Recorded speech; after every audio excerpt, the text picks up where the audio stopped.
కథ విజువల్ చాలా బాగున్నాయి, ఫెంటాస్టిక్.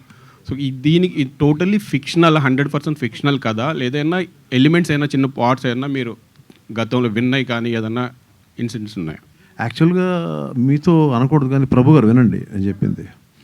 నేను యాక్చువల్గా అనకూడదు కానీ నేను నా చిన్నప్పుడు there was a real story for me.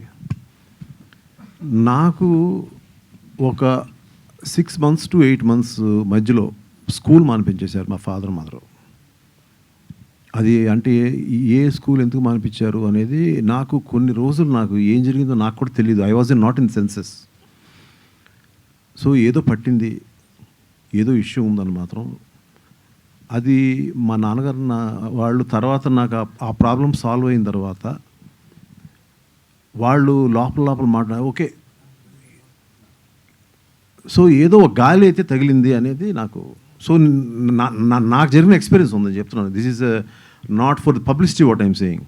If you can ask my, నేను కావాలంటే మా ఫాదర్ లైన్ కలుపుతాను ఇప్పుడు. అందరికీ ఉంటాయి కాదండి. So that 6 to 8 months somewhere I really don't know what happened. నేనేం ప్రవర్తిస్తాను నాకు తెలీదు. సో అక్కడెక్కడో ఒకసారి నాకు నువ్వు ఏదో హారాసిమ తీయవే స్వామి అని మా ఆవిడ అన్నప్పుడు ఒకసారి అన్నీ గుర్తుపెట్టుకున్నాయి.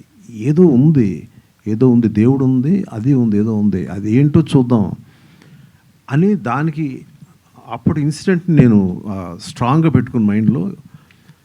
Yes, there will be some forces, opposite forces కూడా ఉంటాయి అనేది నా మీరు I think Agada, origin of Agada చూసినప్పుడు మీకు అర్థమై ఉంటుంది. So I travelled so many places, so many states.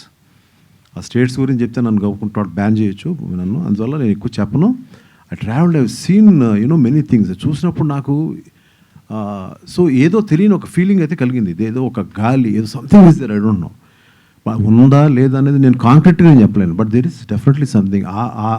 ఆ ఇన్స్పిరేషన్ తోటి ఈ ఫిలింని I started writing this film.